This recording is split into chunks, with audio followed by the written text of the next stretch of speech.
here today. I think I can answer that question that was put forward because I'm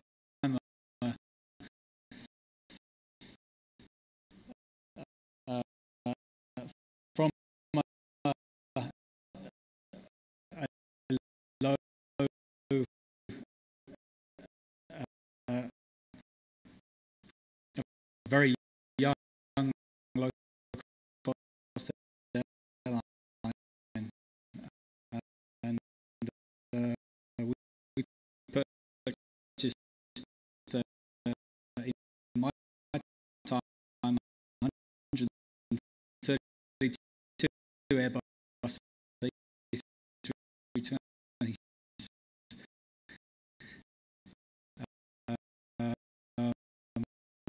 brand new. So our choice is the new aircraft. And as part of my presentation, I will be able to explain why. So,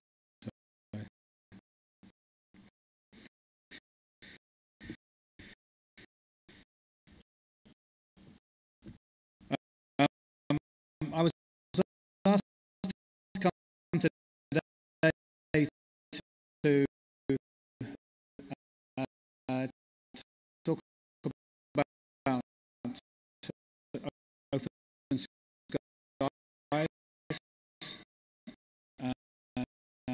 and give a low cost airlines perspective on open skies. And I start with one thought, and that is that the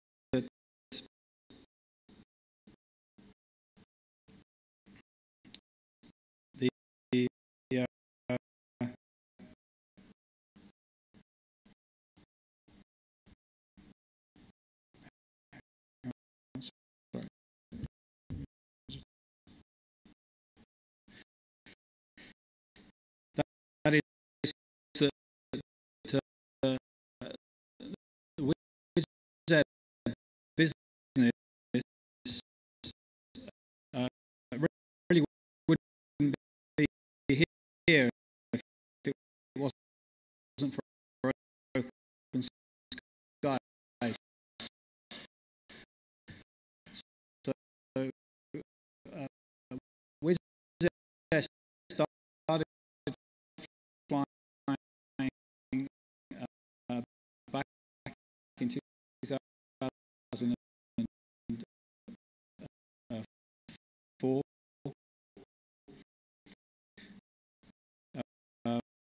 when the ascension of 10 new countries into the EU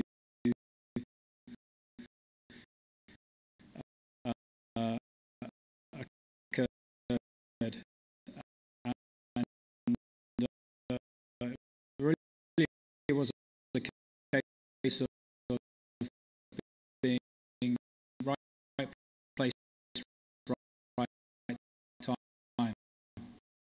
You know, a lot of people will say that to run a successful business, you need to be very good at running a business.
business is now operating 17 bases in 9 Central and Eastern European countries, and we have another 2 bases starting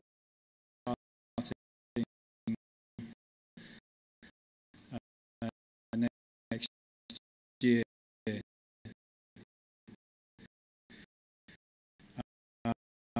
So we have bases in Bulgaria and Czech Republic, in Hungary, Lithuania, Macedonia.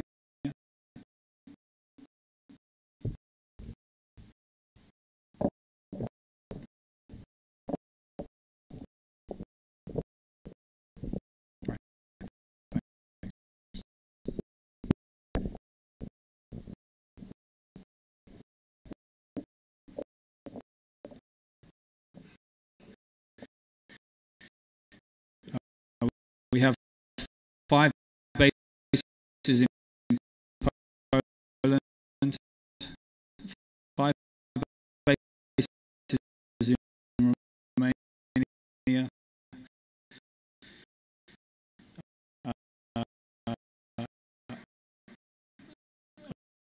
base in Serbia, and 3 bases in Ukraine. So all of these countries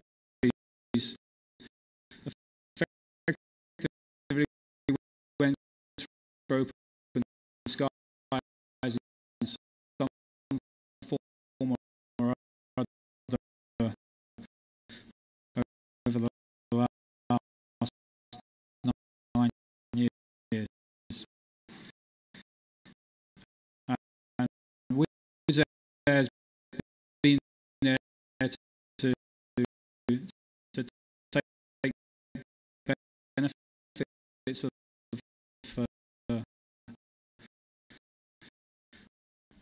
that opening of the skies,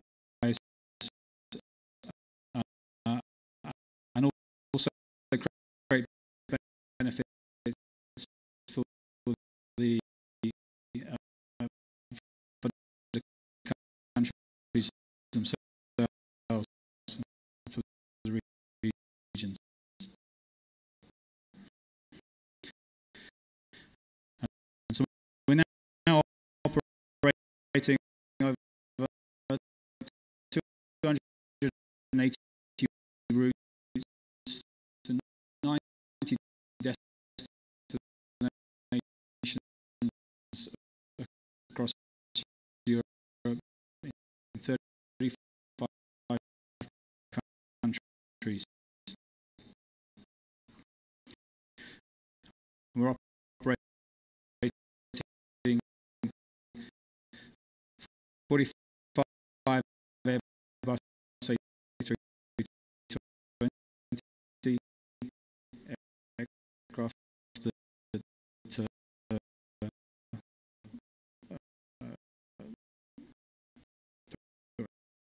I just mentioned earlier. We're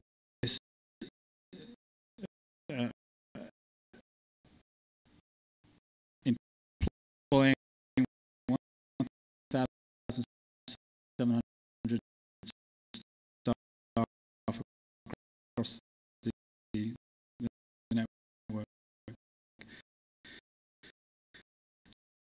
About 1,500 of those crew, and about 200 are head office staff.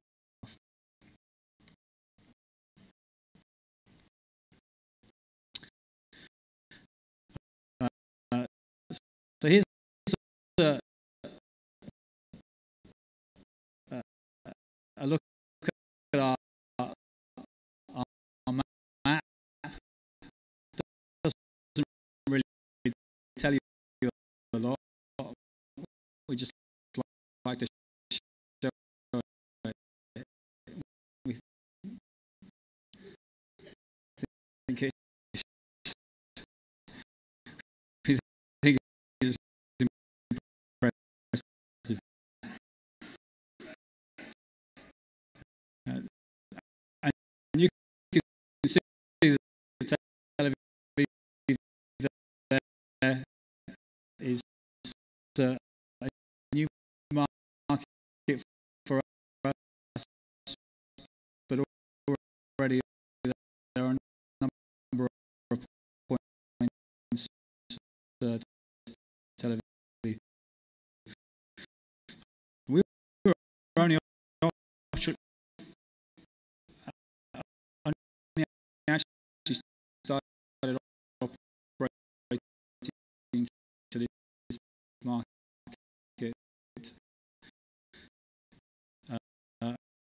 11 months ago. So it's a fairly short time.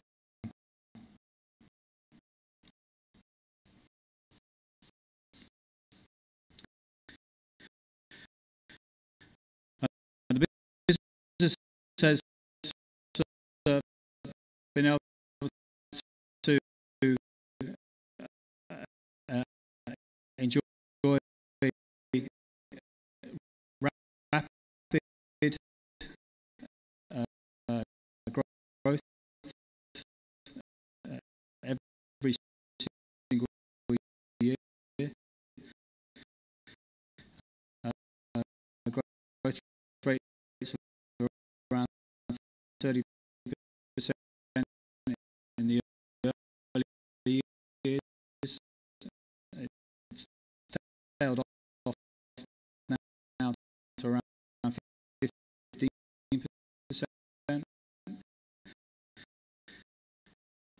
But still, you'll find very few airlines in Europe being able to achieve around 15% each year.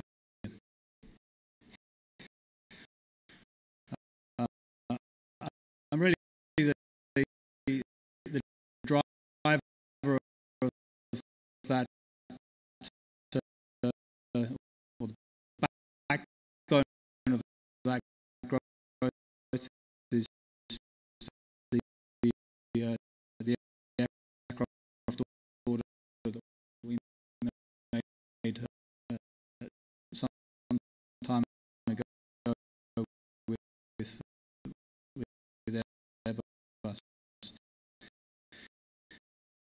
We have another 70 aircraft to be delivered over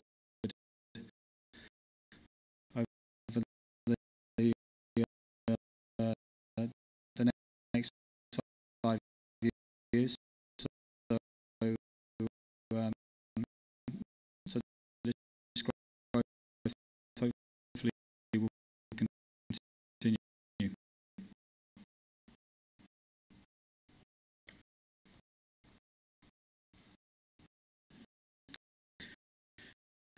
Uh, 2013 was a growth year for us. We went from 39 aircraft to 45, and we added over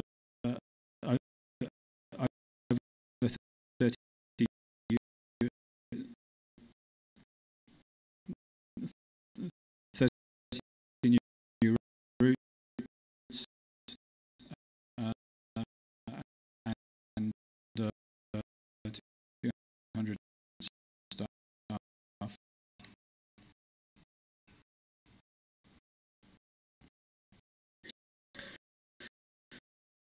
So our business model, I mean, we are an ultra low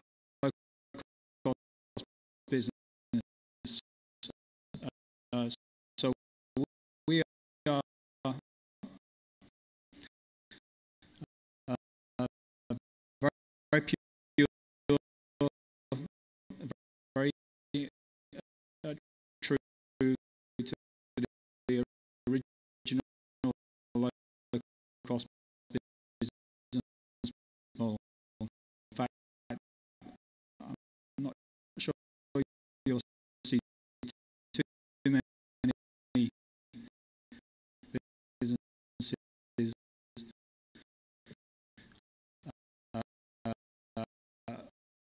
operating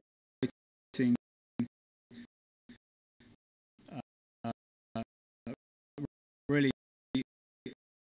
as close to the original low cost business model that was developed back in the 70s, as mentioned by Southwest. So we have a uniform fleet of aircraft, all Airbus A320, all 180 seats. They're all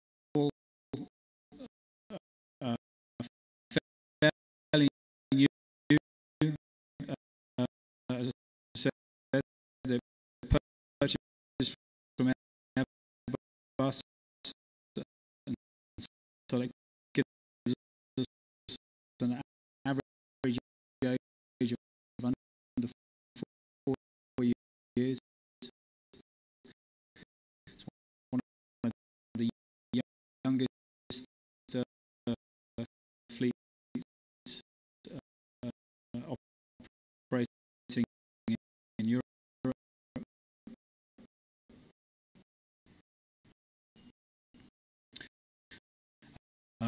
All new aircraft this year came with Shark, so also the most efficient aircraft around.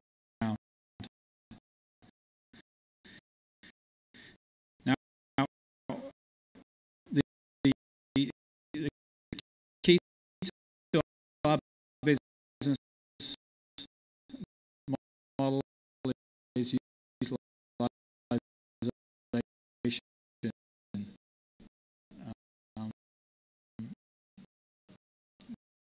We operate our aircraft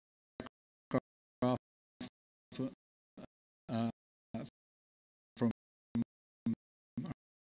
around 6 in the morning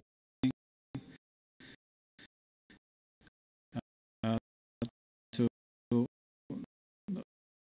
after midnight. We have 30-minute turns in between.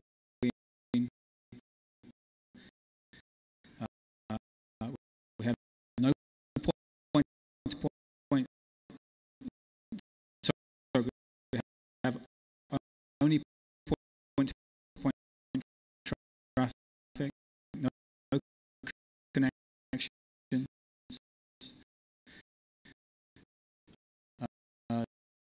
So we can do those 30-minute turns pretty much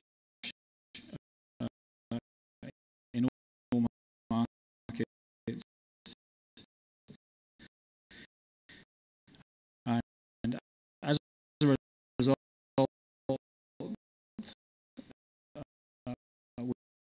we're able to deliver more than 12 hours of utilization per aircraft per day. Now, just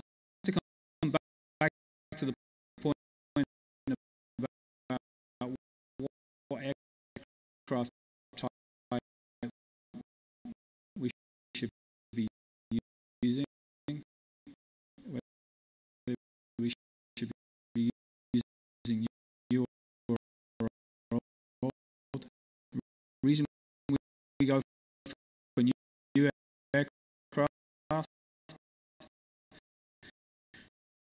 really is that you can't operate more than 12 hours utilization with an old aircraft.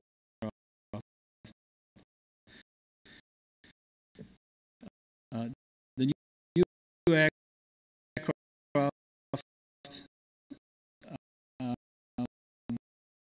that we have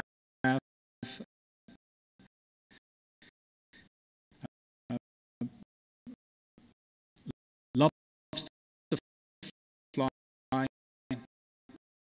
It's on the ground for a very, very short period of time due to AOG events. It's really just the main, it's just the schedule maintenance that we have to do on those aircraft. So it's an extremely reliable aircraft,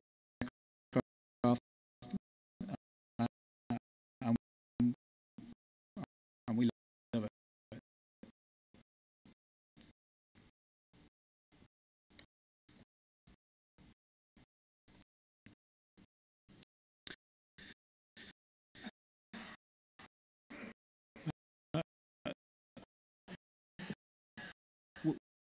We're very proud of our people as well. Um, but uh, the, really the thing I would highlight here is the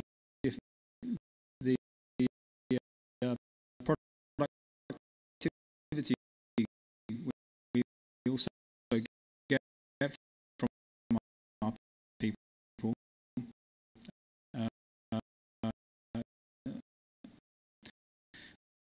We get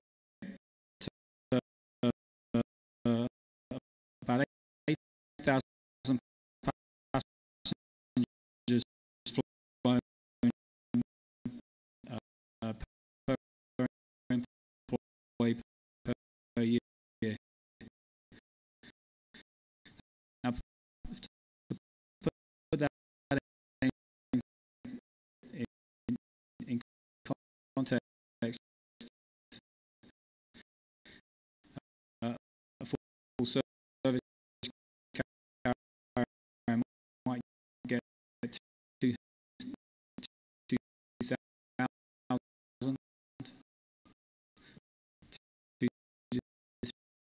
3,000. So we are substantially more efficient as an operator in terms of carrying passengers, which is what ultimately airlines do.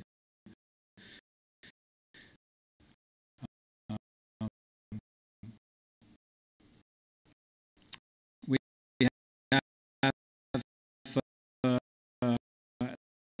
local crew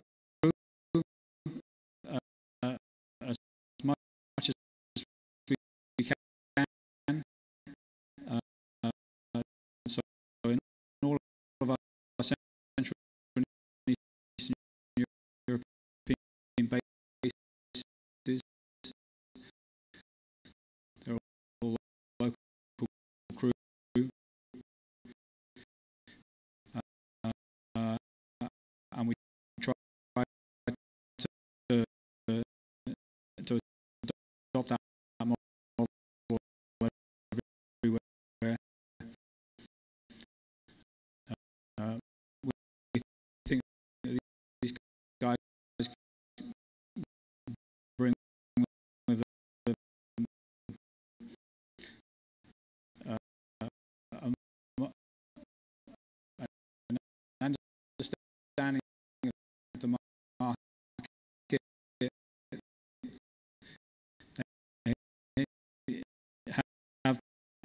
uh, the local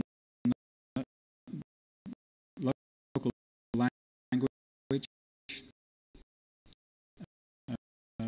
which obviously customers value, and they all speak English as well. So we have at least those two languages.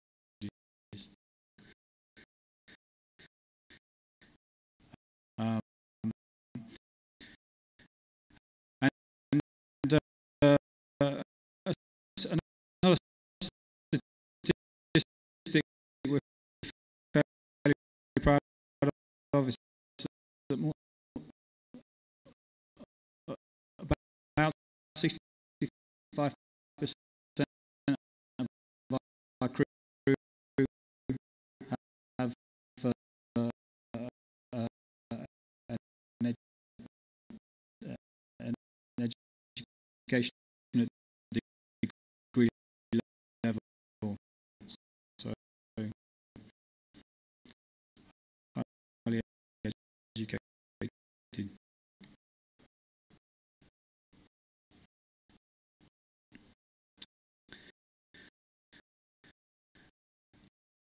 Um,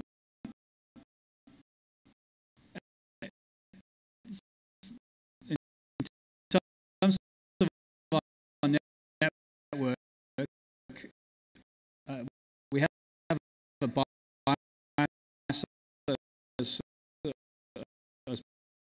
most low-cost carriers do to primary and secondary airports. But I would say that our percentage is is uh, more biased towards the secondary and the regional airports than the most. So 64% of our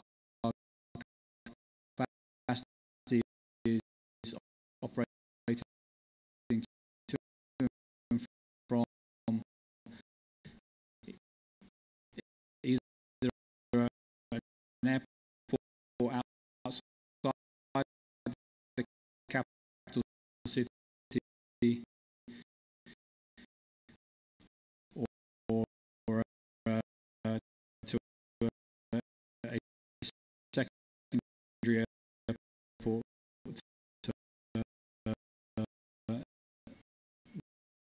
within or near the capital city.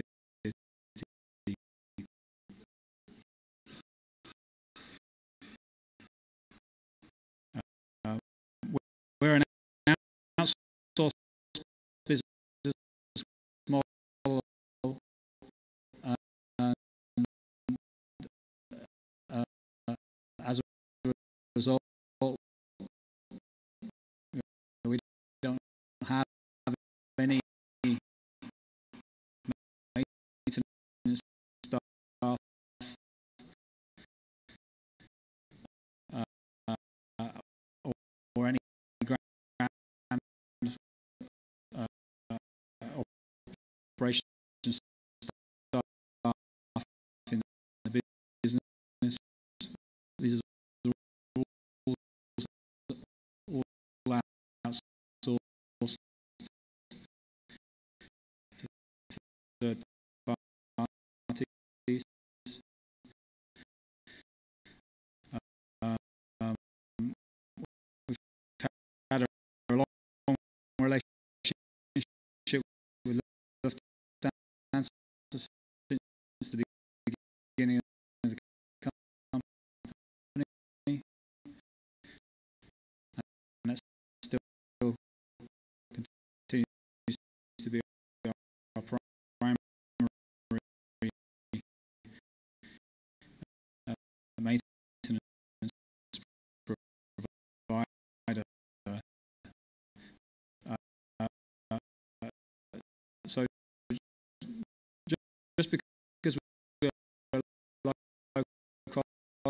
doesn't mean that we go with low-cost providers.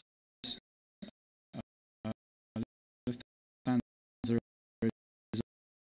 well-respected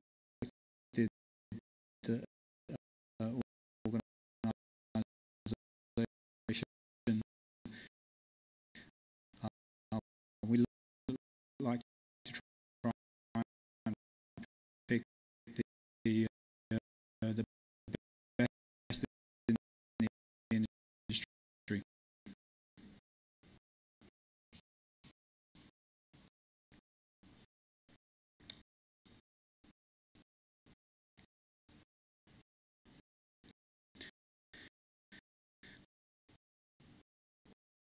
We do only distribute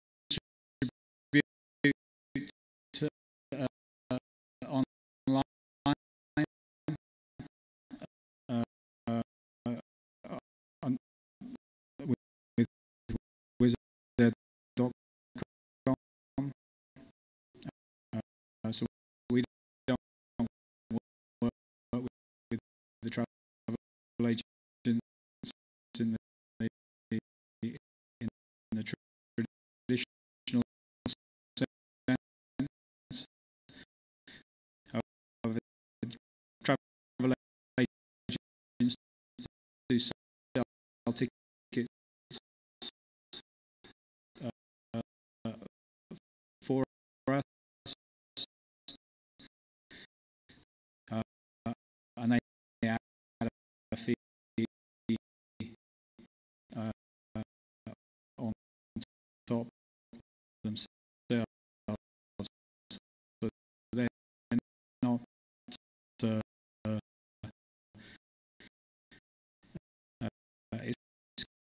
excluded from doing business with Wizz Air.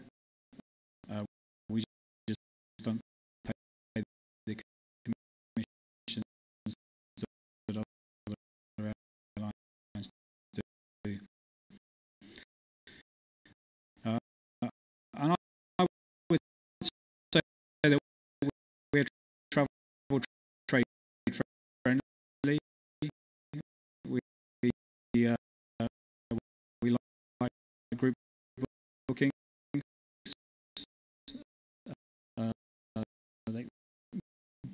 Group bookings can be done online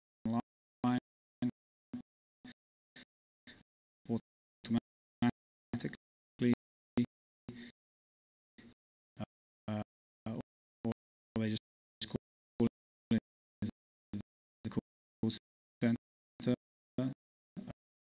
While a lot of airlines try to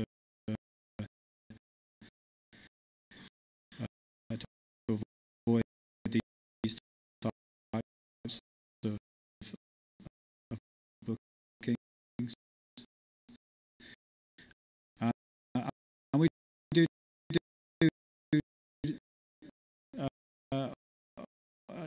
deals with tour operators. They buy an allotment of seats.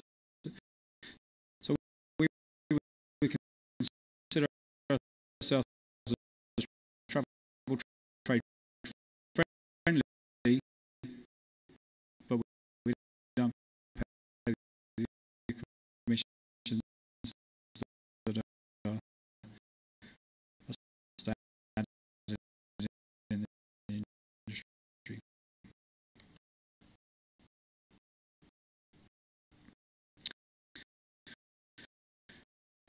And we have mobile app for the iOS platform and the Android platform. This is an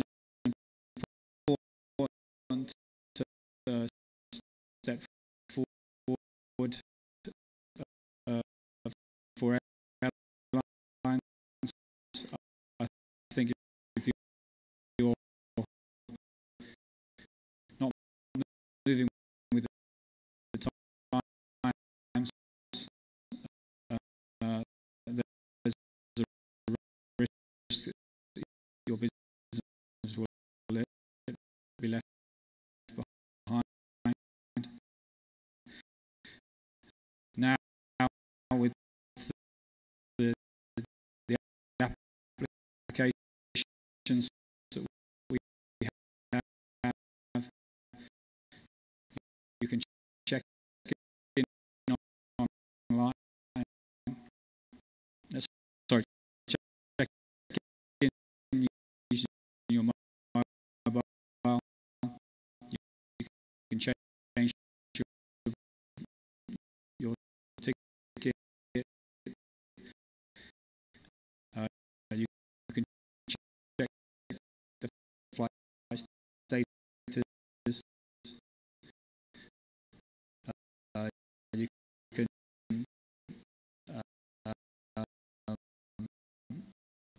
use a mobile boarding card.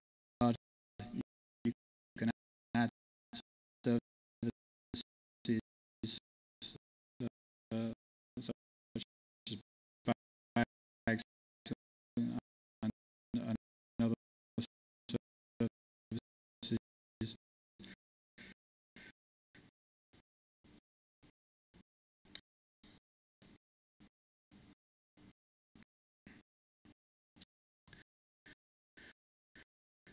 So,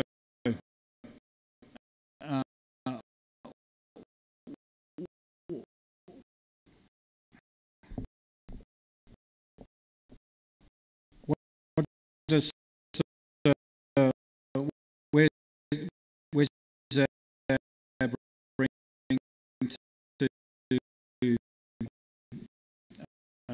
to the Israeli market?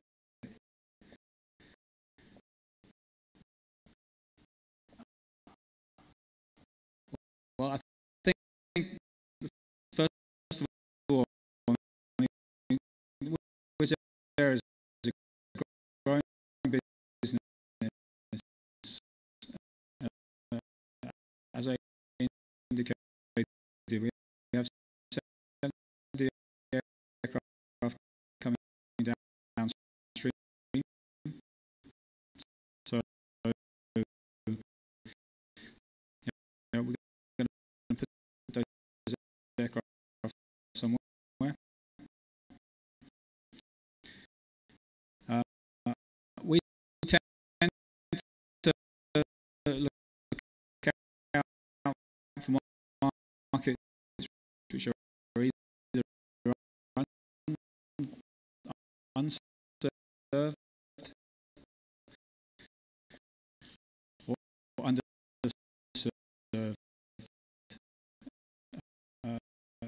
So you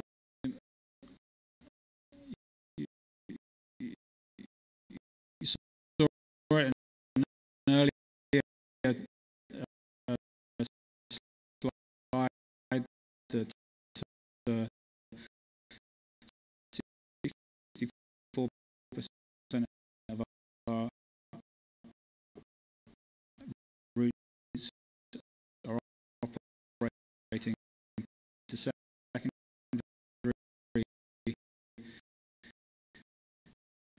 or regional airports. I mean, these are airports which no one else is flying to. So, typically speaking, they're under the unserved or underserved.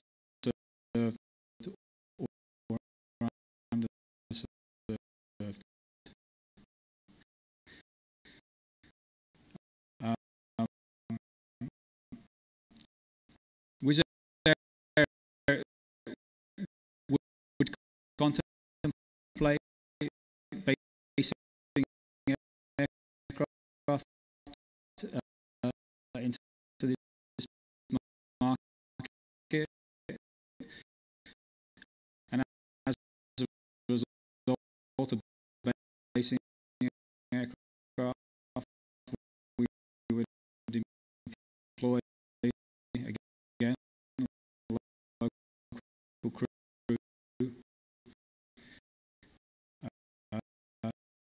So we would be putting something back into the employment system.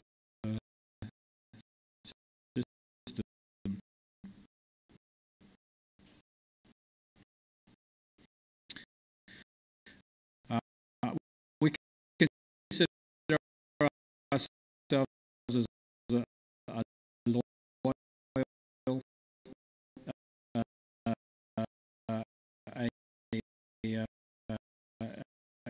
committed, and a consistent partner. We're not one of those airlines that goes into markets and then comes out,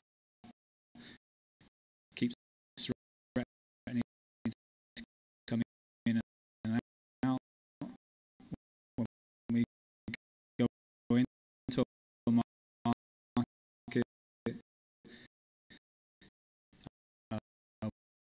we stay there.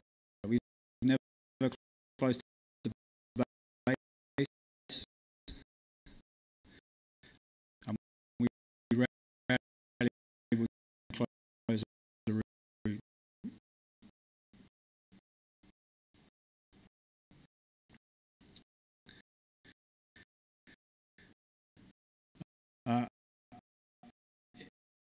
In terms of tourism, we think that we bring a good mix of customers, both inbound and outbound. The statistics so far for bookings to this market, 60% inbound.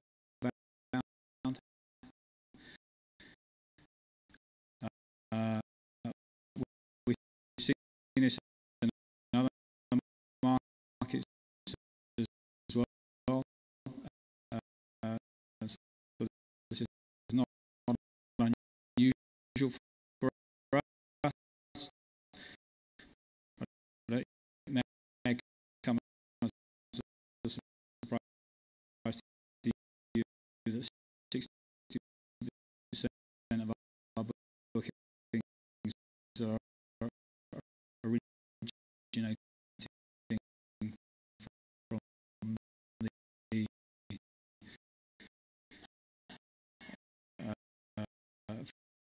the EU or European end.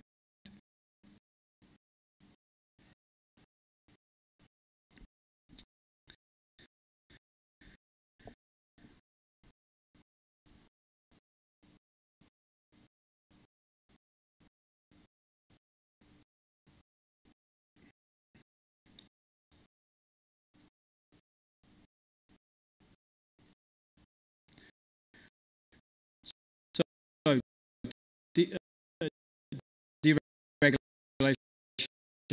or open skies. I mean, we've seen pretty much from beginning to end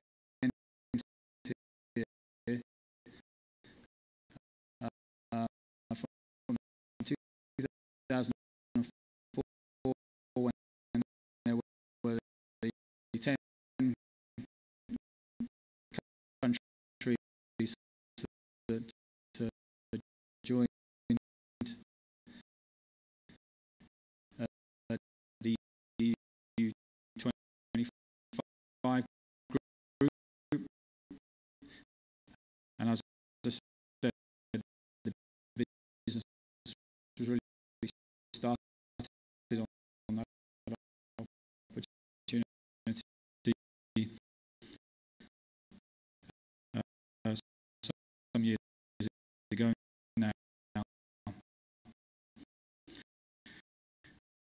And then we have a number of countries that back in 2006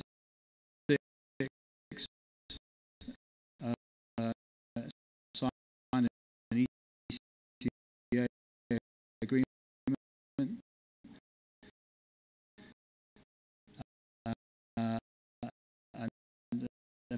effectively became open,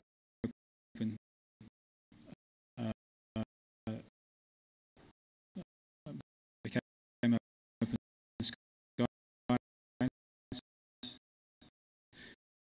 And then we saw in 2007 Romania and Bulgaria joined the EU,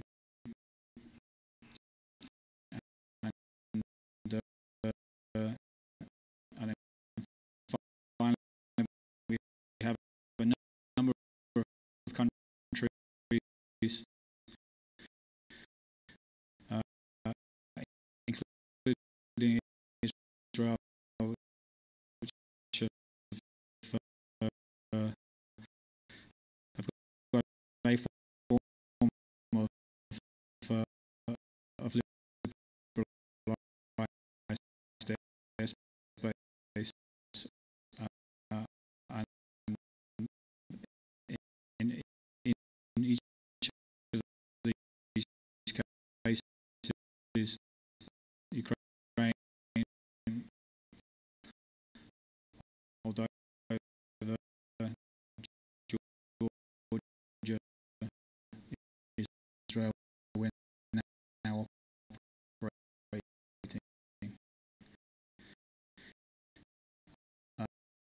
And there's a fairly large market out there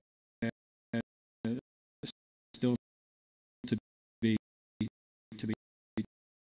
tapped, but it's currently we would consider as less liberalised, such as Russia, Kazakhstan, Turkey, and others.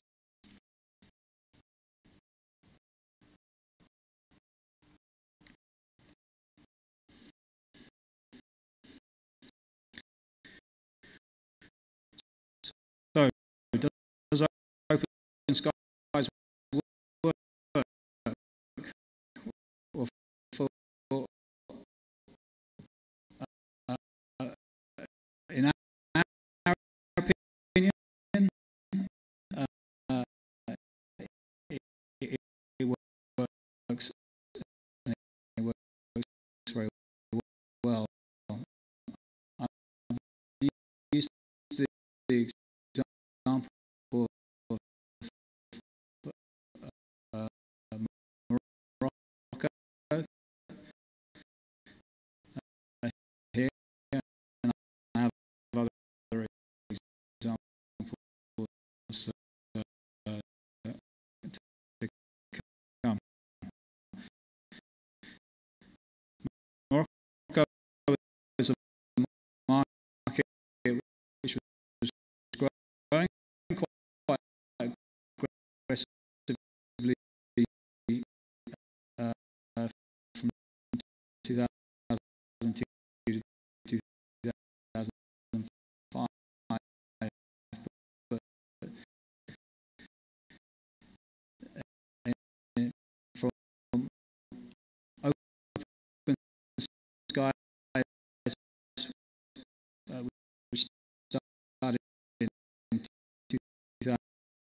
this market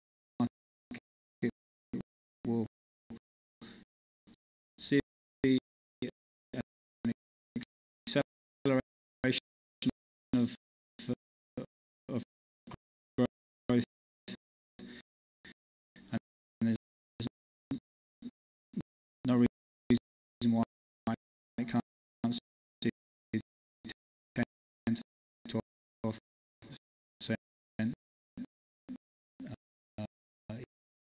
each year.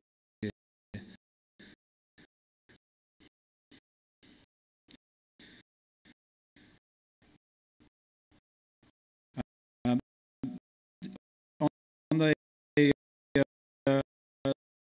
on the chart on the right hand side, you can actually see there was a blip in 2012, and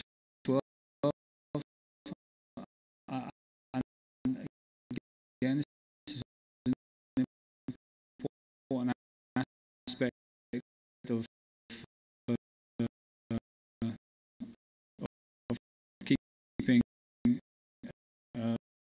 stability and the sustainability.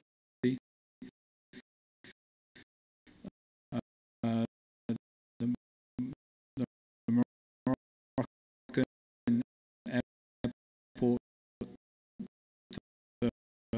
cost base was reduced to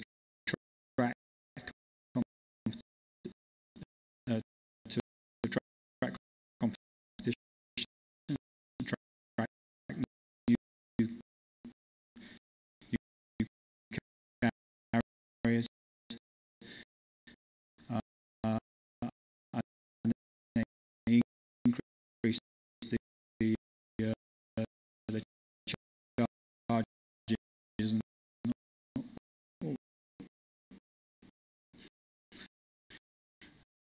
and almost as quickly as as the capacity came, it started to leave. They've corrected for that now.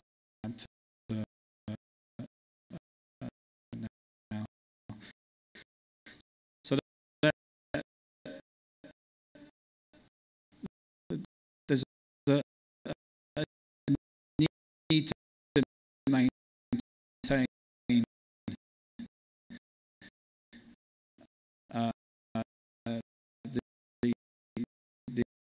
the status quo, the environment that effectively attracts the airlines, needs to stay in place for those airlines to remain and stay profitable. So just after Open Skies was launched,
yourself when you look at whether open skies works or not, whether it's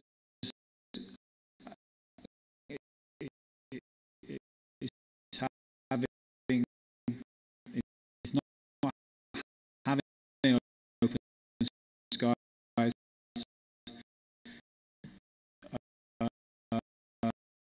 um, reducing the uh, the propensity to travel, or, or, or hindering the propensity to travel. And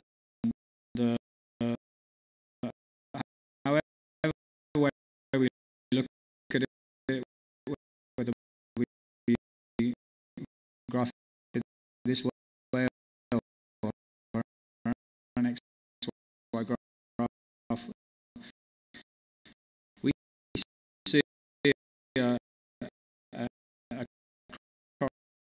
correlation, a strong correlation between the economic um,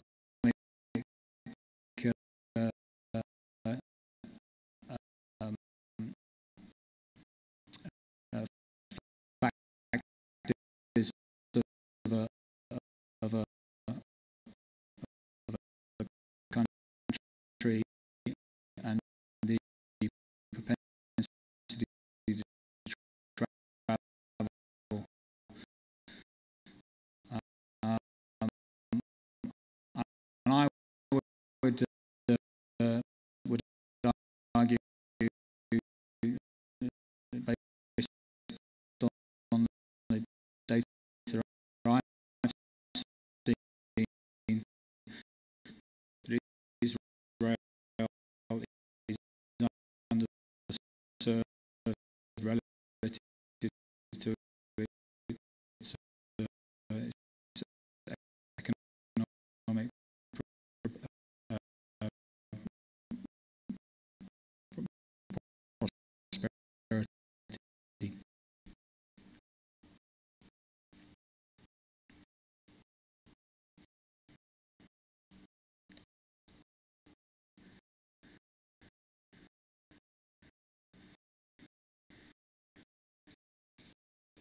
So what is Wizz Air doing in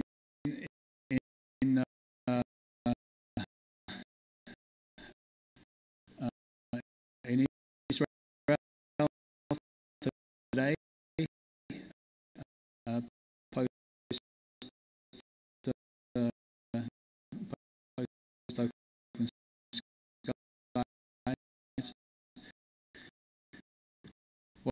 Well, as I said earlier, 11 months ago, we weren't operating. Um, we started in December of 2012. We now have 6 routes on sale, 4 are operating, 2 more to be operating at the end of the end of this month. So we've gone from 0 to 6. We've already flown 100,000 passengers, and that was just with 2 routes. Both of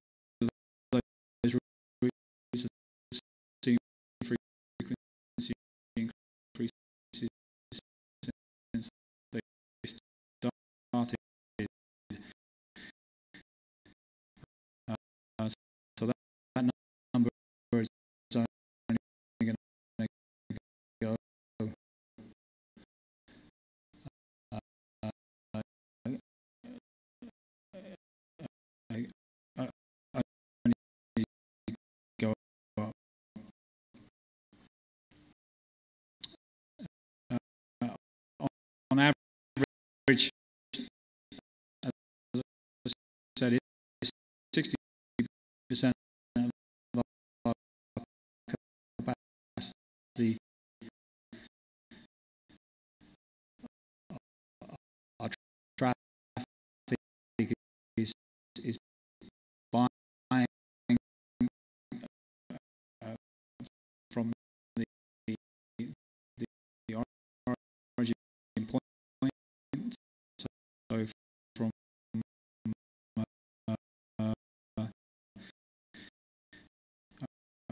from our bases in Central and Eastern Europe, which is effectively bringing tourism inbound and improving the economy.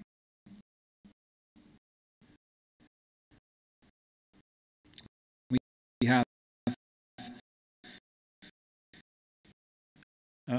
5 applications pending for designations. We have Lvov that was already given to us. So next year there's still a number of routes that could be launched,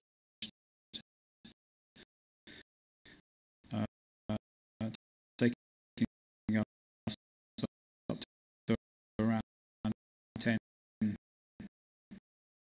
to 12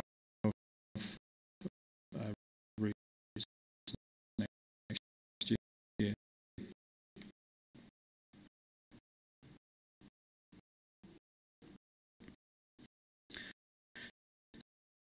Now, if I look at the statistics of this market and the capacity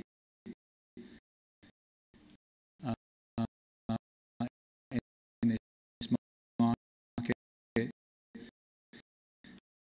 actually the growth rate is not bad. 4.3% relative to the EU. This is pretty good. But as I said earlier,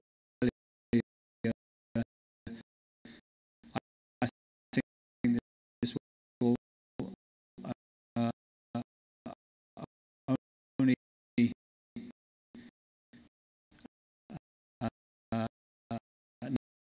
now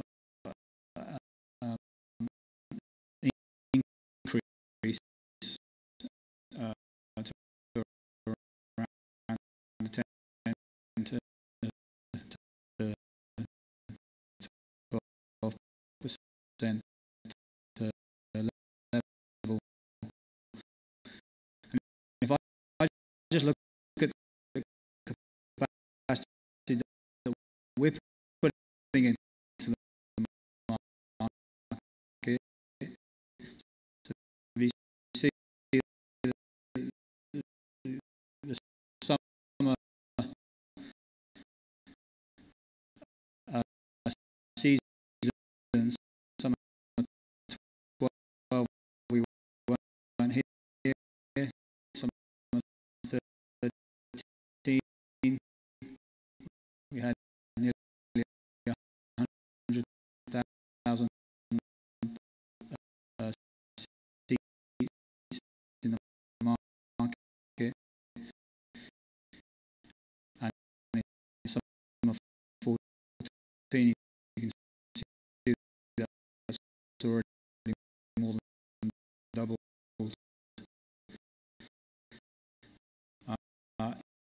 If we're the only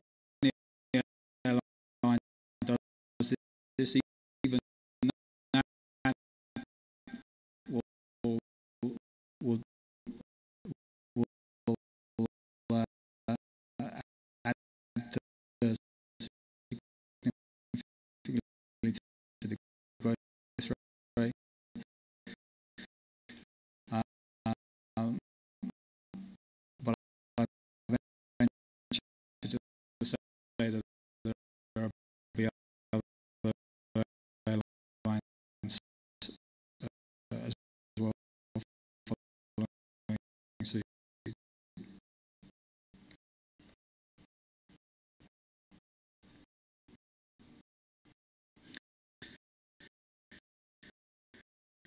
So other examples,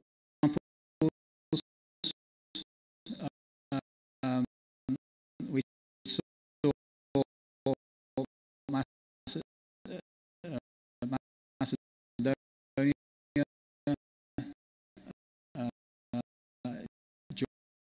join the ECA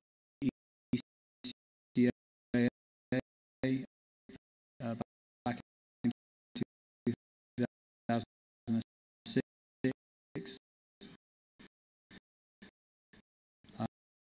And we now have 13 routes in this market, 42 frequencies per week. We started operating a base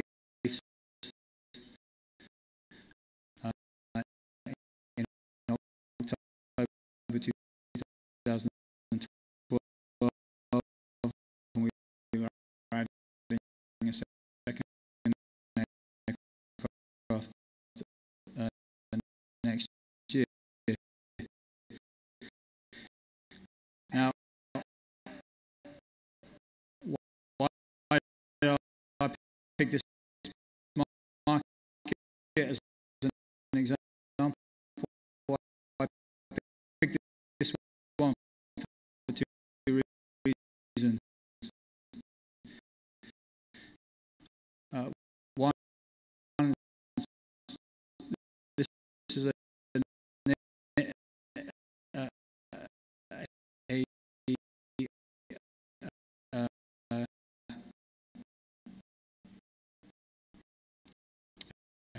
country which didn't have a flag carrier, full service carrier. In fact, they had one for many years, MAT, and the government just couldn't sustain putting money into this business to keep it alive. And so they went out to look for airlines to start to operations in Macedonia instead of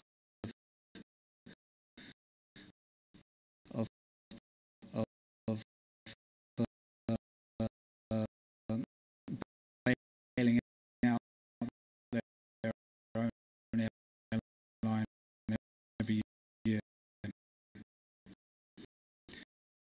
So this was done.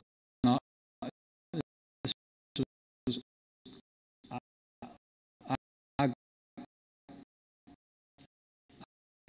our entry into this market was post MAT.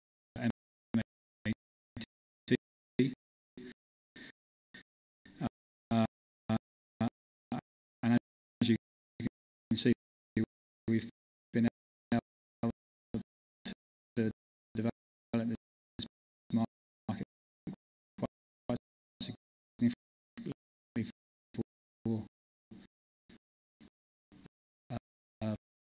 for the Macedonian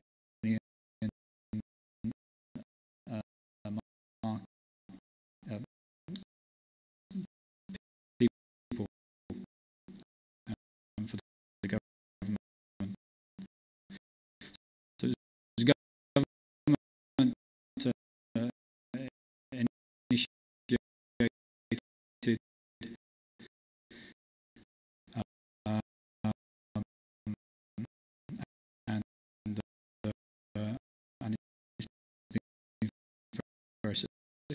test.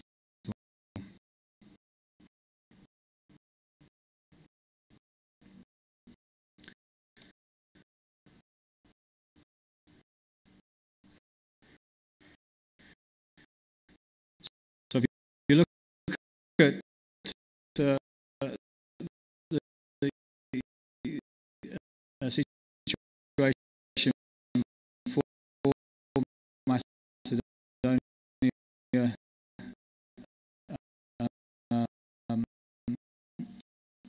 it was 6.2% growth from 2008 to 2012.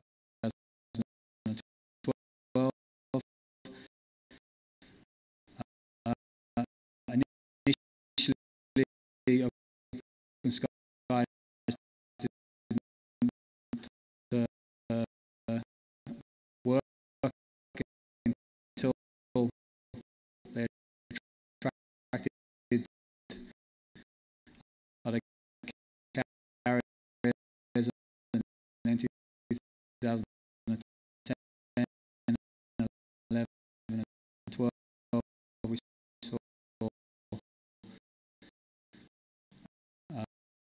a step change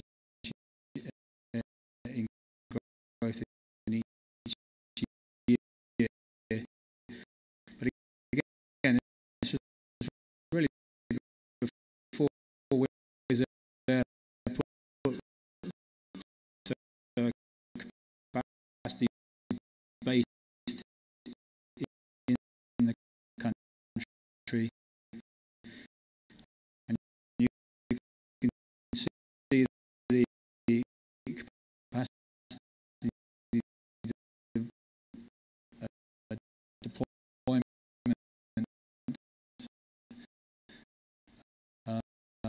in each of the summers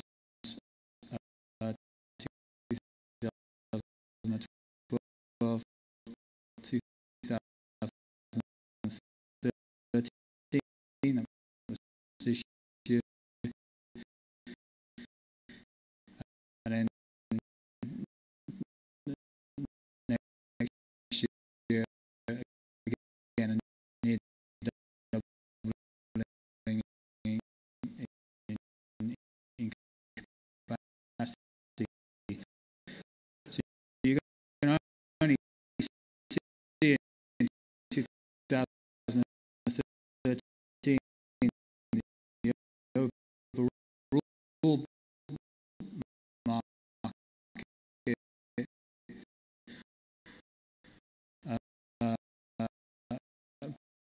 grows substantially. Now, on the graph, it also shows the types of routes that we're operating. Now, you will see direct competition is in blue. There is none. So all of these routes are either routes that are directly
have Georgia.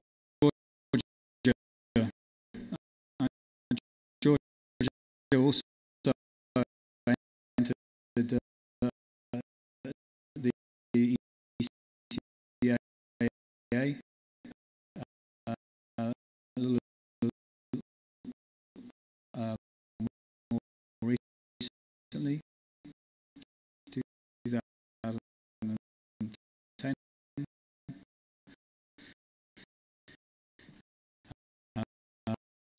We have now 7 routes operating 23 frequencies per week. We started again just over a year, so it's not much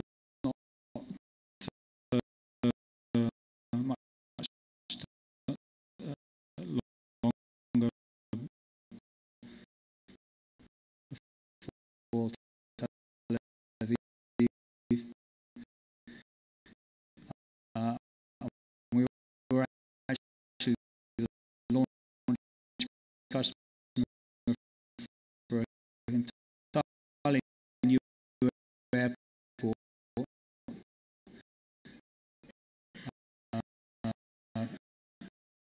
called Kutaisi,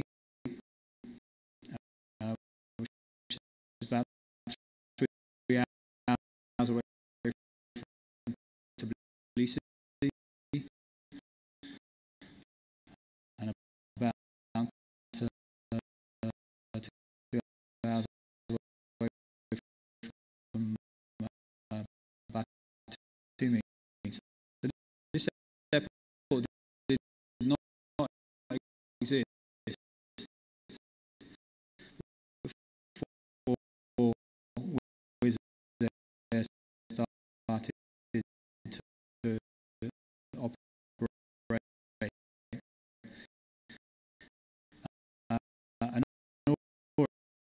And already we have these 7 routes to that market, and it's growing rapidly.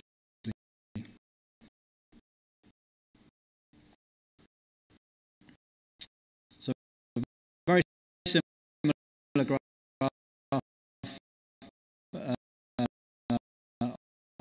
in terms of the total passengers still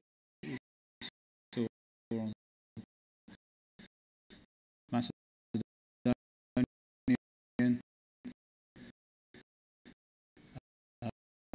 slide.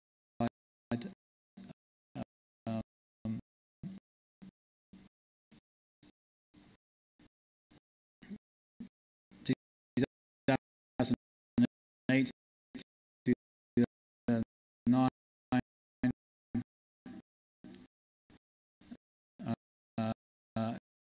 was in decline. 2010, they opened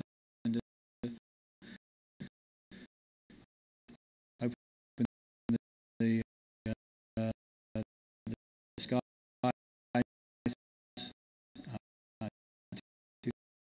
2011 and 12,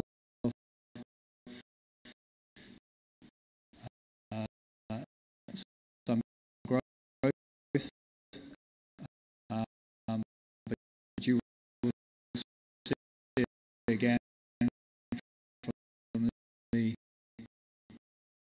from the graph on the right hand side, just how much capacity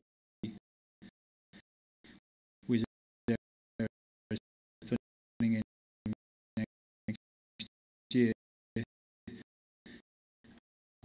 we will see a near doubling in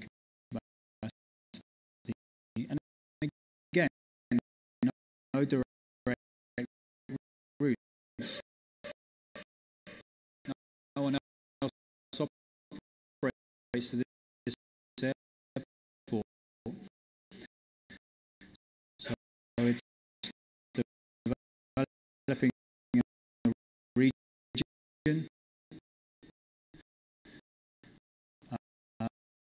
and it's doing it with purely incremental traffic.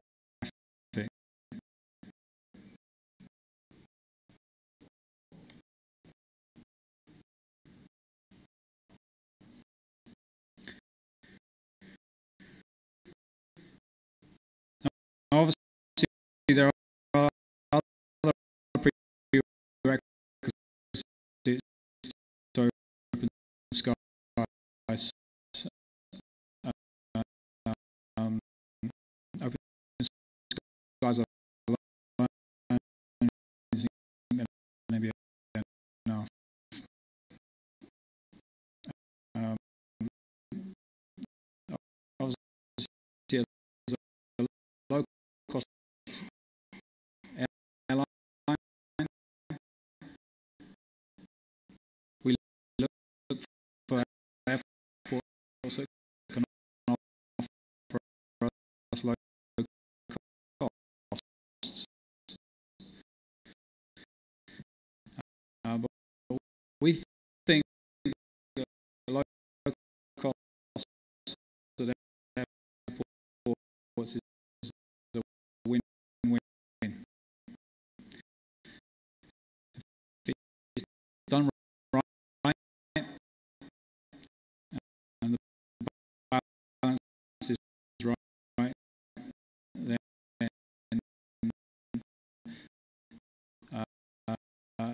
lower costs delivers a much greater increase in capacity, and it's that increase in capacity that ultimately gives higher revenues to the airport. More passengers in an airport spend more money on retail items and on food items, and overall, if you've got more passengers in the airport, then you're going to get to more overall revenues as well.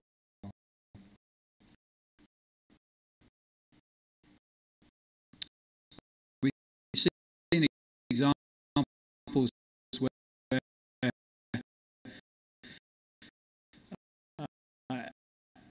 countries have tried uh, and played around with with the chart charges. A couple of good examples is Spain. So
and it had a very nice increasing capacity, 10 to 15% each year in capacity across the country. It then decided to reverse that and increase charges again, and almost as quickly as that capacity went in, it came back out again. And just very recently, this year, Spain has decided to adopt the same approach it had 5 years ago, and already we're seeing announcements for capacity to go back in. So it's a very sensitive industry to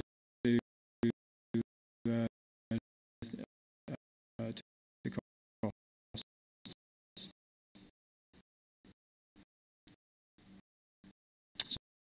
Certainly, the local sector is. Ireland went through exactly the same. So they increased taxes,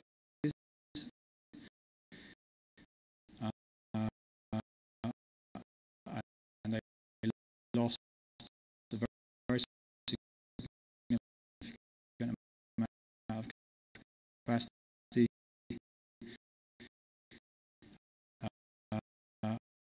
and they had to finally cut those government taxes,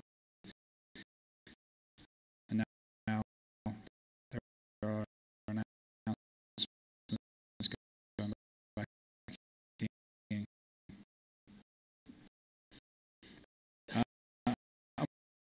We've seen countries like Netherlands look at this issue of eco taxes or other taxes, and they've opted against them.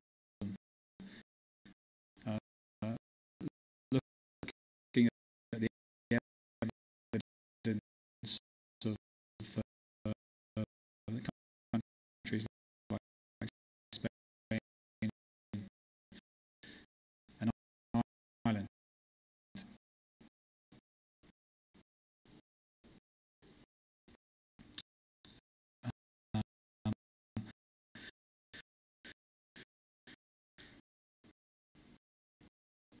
We'd like to see the infrastructure become available to us 24/7, or at least for longer hours.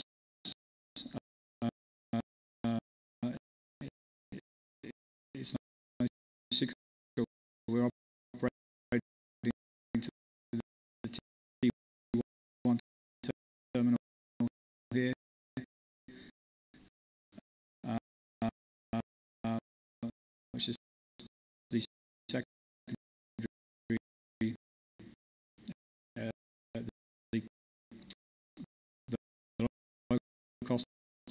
terminal.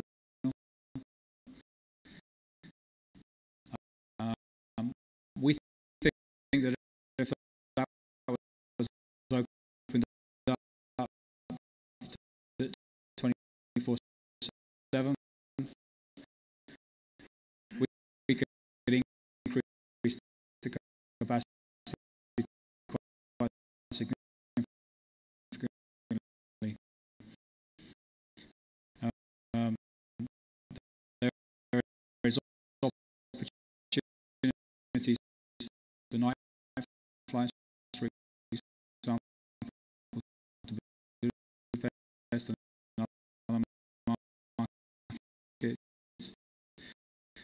but we're not able to do those at uh, this point.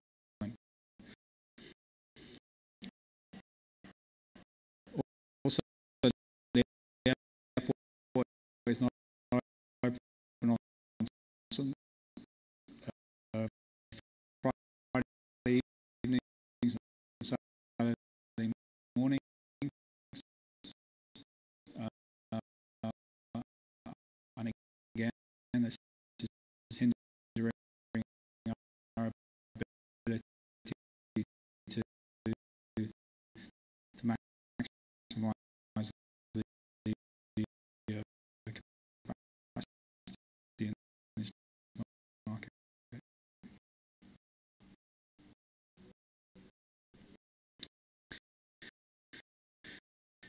And I think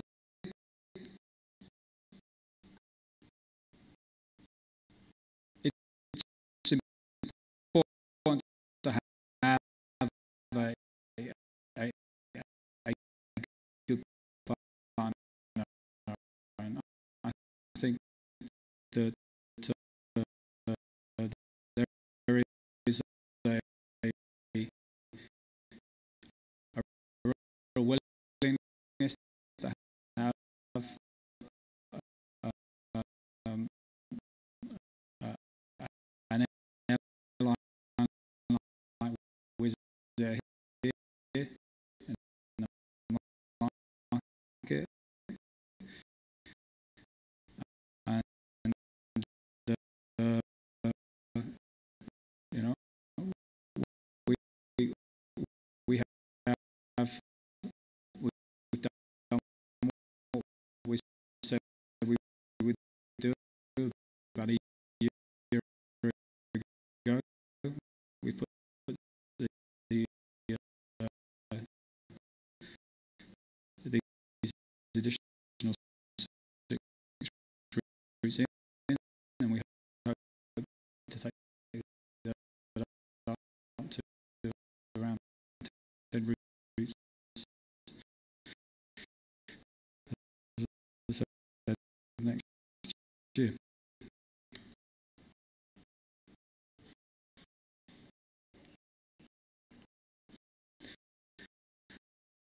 I was asked just to give a few uh, comments on the industry trends. Um, these are not really the trends that you will see in Wizz Air, but certainly the trends that I'm seeing uh, uh, across the across the board. So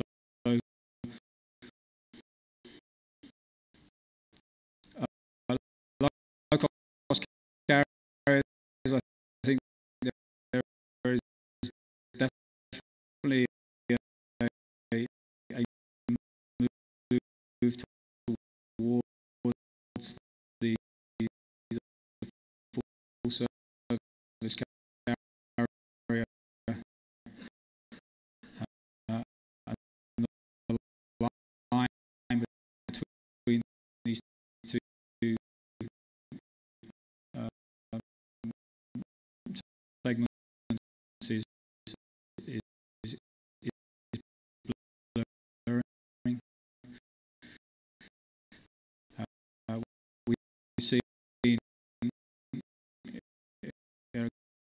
greater focus on customer services,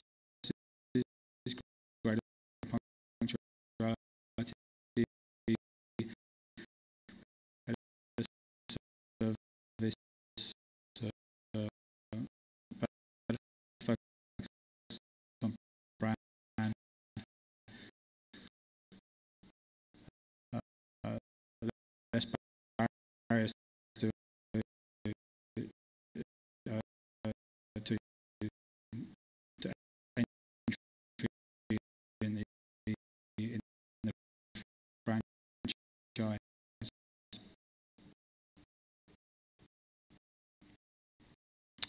We're seeing these carriers go after the corporate traveller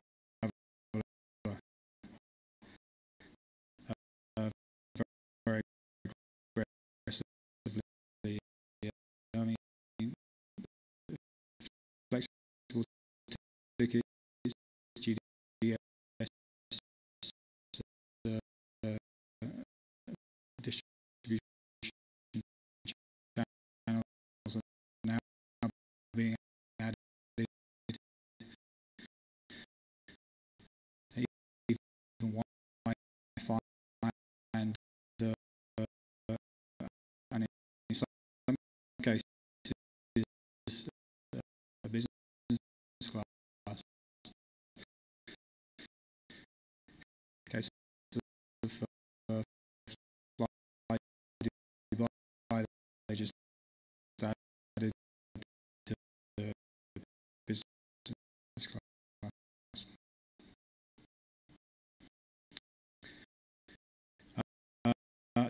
These airlines are becoming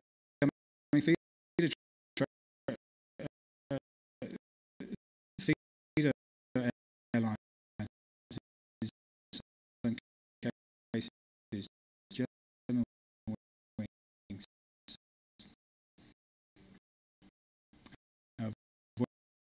Vueling, just recently. And even some are expanding into the long haul. So Norwegian just very recently.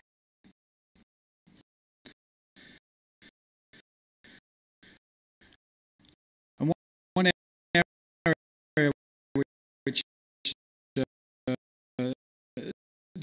low cost carriers, I think, are doing quite well on, and it's something that full service carriers will have to pay attention to.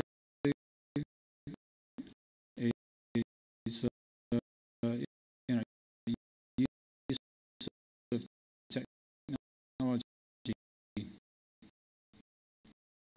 You know, when I travel with the with the Lufthansa or BA or others, I can only get my boarding card a day in advance. With a low cost carrier, I can get it 30 days in advance. So I've got a lot of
then the full service carriers, they're doing the opposite. They're removing frills.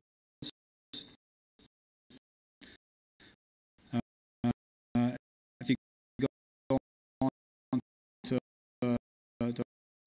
Lufthansa flight these days, you won't see any difference in the configuration of the business class. Just the seat, middle seat is empty. You will see even less product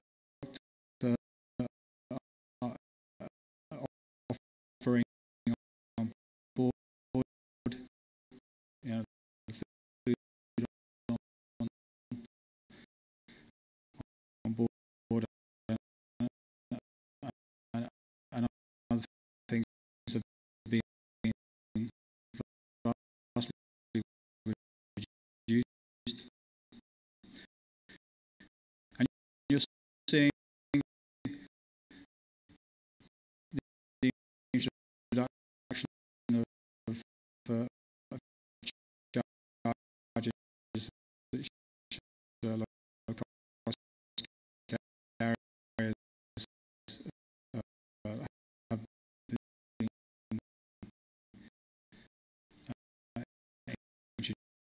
introducing for a long time. You know, baggage charges and others.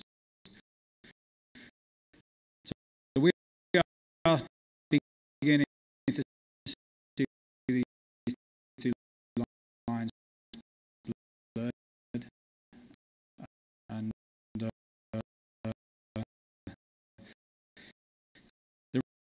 risks here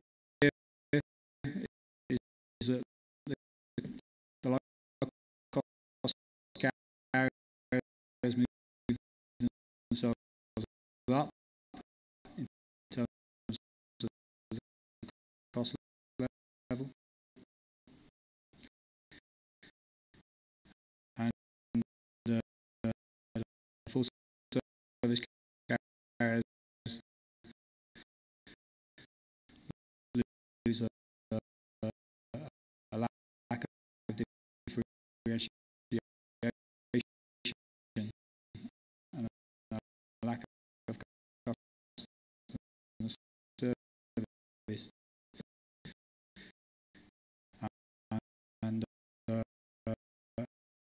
and it gives customers no reason to fly with full service if they're pretty much getting the same as with the low cost carriers.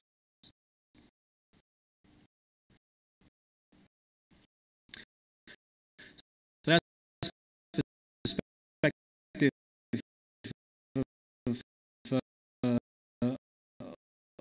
of the market as we see it. Now, obviously, Wizz Air is staying true to the business model. So these aren't necessarily the trends that you will see with us.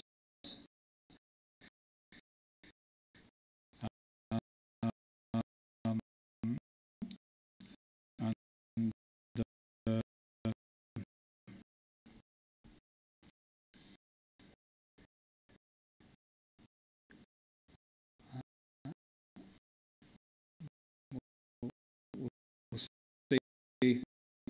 if uh,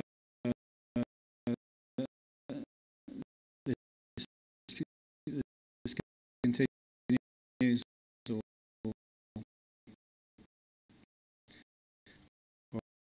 if there are other changes in the industry as we go forward.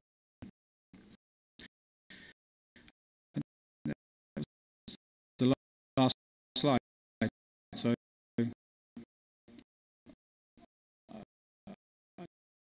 that point,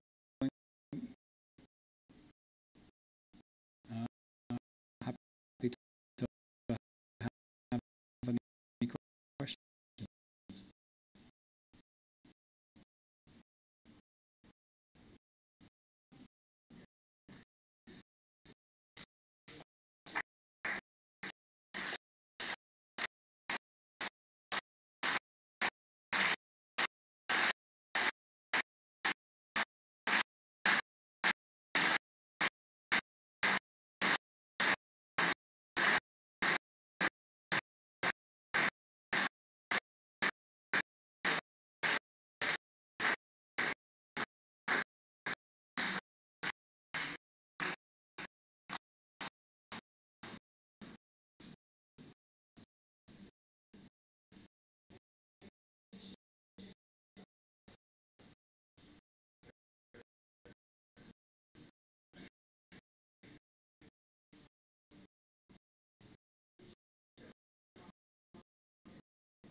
If I understood correctly, the Moroccan example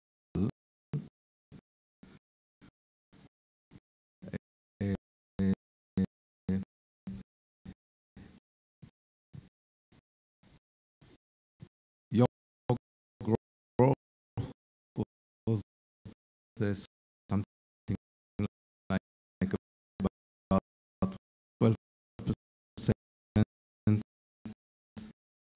a year.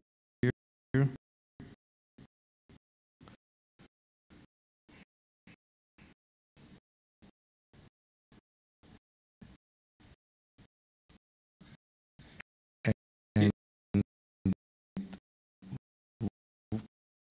could you elaborate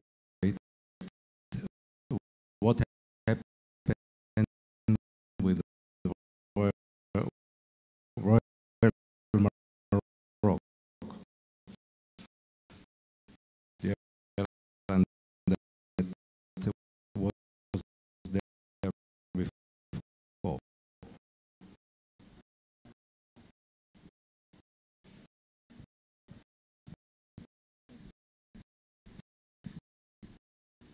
Uh, well, the growth rate was even higher. Actually,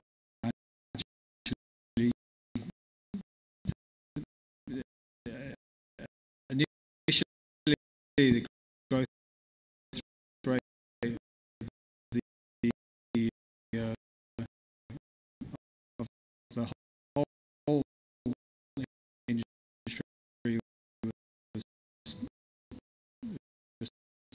26%,